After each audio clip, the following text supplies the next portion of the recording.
I want to tell you about a powerful psychological glitch we all fall for without even realizing it. It's called the Fundamental Attribution Error. This is a mental bias where we judge other people's actions based on their personality. But when it comes to ourselves, we blame the situation. Let me give you an example. You're driving and someone overtakes you. Instantly, you think, what a rude person.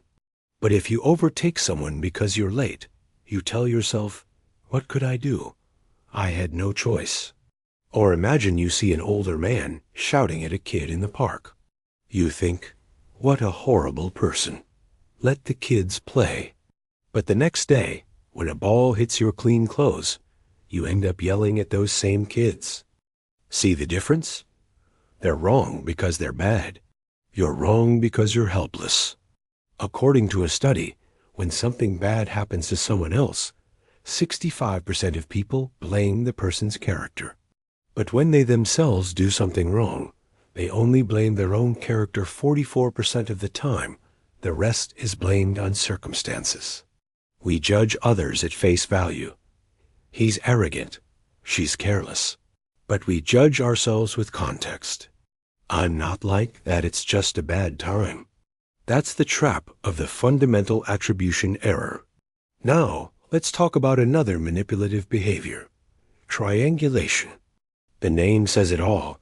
It's when a third person is inserted between two people. Have you ever noticed someone not speaking to you directly, but instead using someone else to relay a message? Or they talk about you behind your back to others, creating tension. That's triangulation. It's actually a manipulation tactic used to gain control, not connection. In relationships, a partner might involve a friend during a fight to overpower you. In the workplace, a colleague might spread gossip through someone else to turn people against you. Divide and rule. That's the goal. Let's move on to something fascinating. Dunbar's number. British anthropologist Robin Dunbar found that the human brain can maintain meaningful connections with a limited number of people, just 150. That's right. You can only truly connect emotionally, mentally, and socially with around 150 people. Why? Because building real relationships takes time, energy, and emotional investment. These 150 people can even be split into smaller, tighter groups. So if you've ever felt overwhelmed trying to stay connected with hundreds of friends or followers, now you know why. Now here's something surprising. Your dog might reflect your personality. Studies show that people who own aggressive breeds like Rottweilers or Pit Bulls often show traits of anger, hostility, or defensiveness. You might ask, do we choose dogs that are like us?